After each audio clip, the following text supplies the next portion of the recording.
Nós estamos num momento muito delicado da história do nosso país.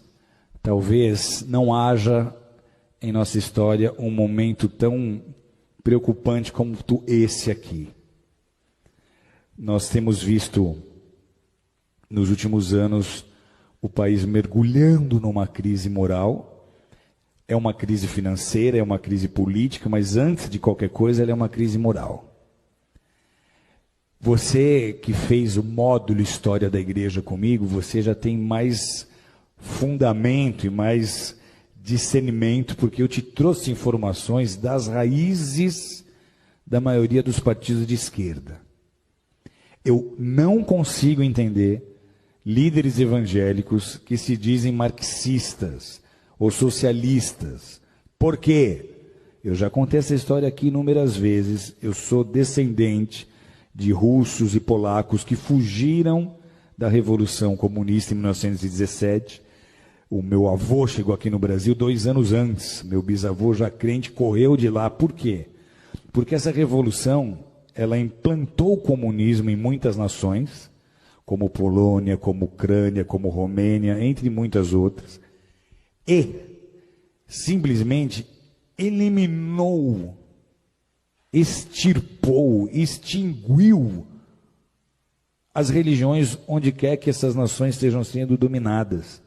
Eles prenderam pastores e eles mandaram pastores para Sibéria para morrer de frio, para serem torturados e morrerem congelados. O bloco da União Soviética, ele mergulhou numa densa treva espiritual, numa densa escuridão espiritual por 70 anos. Você chega na Rússia hoje e tenta pregar o evangelho, as pessoas não têm ideia nem de que seja Jesus. E essa filosofia é a filosofia que move todos os partidos de esquerda. Os ideais desses partidos são os mesmos ideais de Karl Marx, são os mesmos ideais de Engels. Na loucura das suas ideias revolucionárias, eles começaram a pregar e a ensinar que a desigualdade social que eles deveriam combater começa na família. Eles começaram a dizer que antigamente, se você lê a literatura que fundamenta as ideias desses partidos, eles começaram a pregar que a desigualdade social ela começa na família, porque lá atrás, segundo eles, quando nós viemos dos macacos, não havia marido e mulher. Todo homem era de toda mulher era de todo homem, e os filhos não eram de ninguém, os filhos eram de todos, como os animais. E todos dividiam e compartilham tudo aquilo que eles tinham. E aí alguns mais espertos resolveram plantar em maior quantidade, ter um gado em maior quantidade para ter uma maior provisão, e para isso eles precisavam de gente trabalhando, e aí eles começaram a tomar mulheres para eles, gerar filhos para colocar como escravo no trabalho. Então eles dizem, a família é a culpada da desigualdade social, e essa é, queira você acreditar nisso ou não, a raiz que movimenta tantas ideias e tantos projetos de lei que tentam sendo aprovados, tentam se aprovar no Brasil, com a intenção de destruir a família tradicional, de destruir a família modelo judaico-cristã. Esses são os partidos, amados, que estão imputando na educação as cartilhas de gênero sexual, como nós temos vendo, de ideologia de gênero. Esses são os partidos que estão apoiando os direitos humanos, como vocês têm visto, que apoia muito o direito do bandido, do assassino, mas não quer saber da vítima. E eles transformaram, nesses anos que estiveram o governo, o Brasil no país que nós somos hoje. Não só mergulhado em crise moral, mas financeira. E por que é importante nós nos posicionarmos agora? Porque de tudo que você já viu, que já veio à tona do que eles fizeram nesses 13 anos, que só comprovou um desgoverno. Porque o compromisso desse bloco não é com a nação brasileira. Eles nem usam a bandeira do Brasil, eles usam bandeiras vermelhas. Por quê? Porque lá em 81, o nosso ex-presidente Lula se juntou com Fidel Castro, eles formaram o Foro de São Paulo. O Foro de São Paulo tinha o ideal, lá em 81, de transformar todas as nações da América Latina em nações socialistas, em nações comunistas, e eles conseguiram, então, unir essas nações e edificar uma espécie de União Soviética na América Latina. Parecia uma ideia utópica, só que olha a que ponto eles chegaram. Então, para esses grupos e para essas lideranças, o objetivo é transformar o Brasil em parte de um Estado maior, essa América Latina comunista. Eles querem que em todas as nações da nossa América do Sul, da nossa América Central, ocorra o que está acontecendo hoje na Venezuela. E esse seria o caminho se nós não tivéssemos vivido as interrupções que nós vivemos. Por que é um desgoverno? Porque os nossos presidentes passados não governaram com o interesse de beneficiar o Brasil, mas eles usaram dos nossos próprios recursos para construir porto em Cuba, para ajudar países na Bolívia, para ajudar países que têm a mesma mentalidade que eles. Então, se nós permitirmos que um partido qualquer de esquerda, com essa mente e com esse coração, suba ao poder mais uma vez, o Brasil não vai resistir. Vocês estão entendendo o que eu estou dizendo? O Brasil não vai aguentar. Financeiramente vira caos.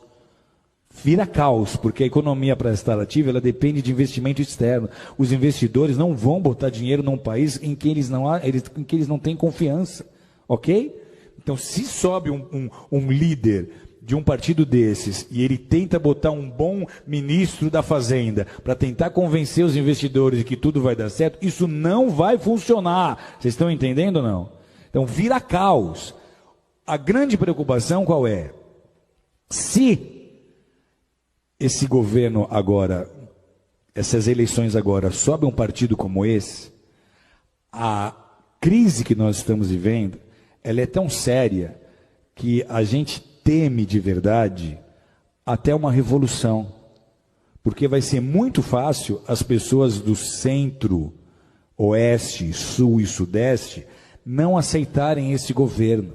Vai ser muito fácil nós começarmos a ver manifestações políticas sérias. Vai ser muito fácil a população começar a exigir uma intervenção militar. Uma intervenção militar era um assunto nem cogitado em rodas de bar há 2, 3 anos atrás, mas hoje está se tornando um assunto em pauta, porque se nada acontecer, amados, alguém aqui conhece alguém que morou na Venezuela, que veio da Venezuela?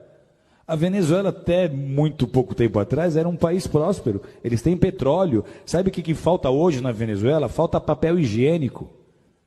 Sabe o que aconteceu há 4 anos atrás? Eu estou numa sauna, no Vale Nevado, conversando com um venezuelano que tinha ido esquiar. E ele conta, a Venezuela está faltando papel higiênico. Isso há 4, 5 anos atrás. E eu falo, mas como é que começou isso? Ele fala, começou como está acontecendo com o Brasil. Começou trazendo médicos de Cuba. Então, tudo que eles fizeram na Venezuela, eles iam tentar fazer no Brasil. Se nós dermos a oportunidade deles subirem ao governo de novo, não será mais como foi da primeira vez. Você não vai ver o Lulinha paz e amor. Você vai ver o Lulinha revolucionário que vai tentar implantar o modelo político que ele acha que é o melhor para o Brasil. Sabe o que acontece com a igreja num cenário como esse? Tem ideia ou não? Primeiro, os nossos valores já estão sendo desprezados. Nós, para eles, somos o ópio do povo. Eles não veem valor naquilo que nós fazemos. O marxista raiz, ele é ateu. O evangelho para ele não significa nada. Ok? Então, para a igreja, esse é o pior cenário possível. Deus está no controle, sempre esteve e sempre estará. Mas a gente transforma uma nação com oração e com consciência na hora de votar.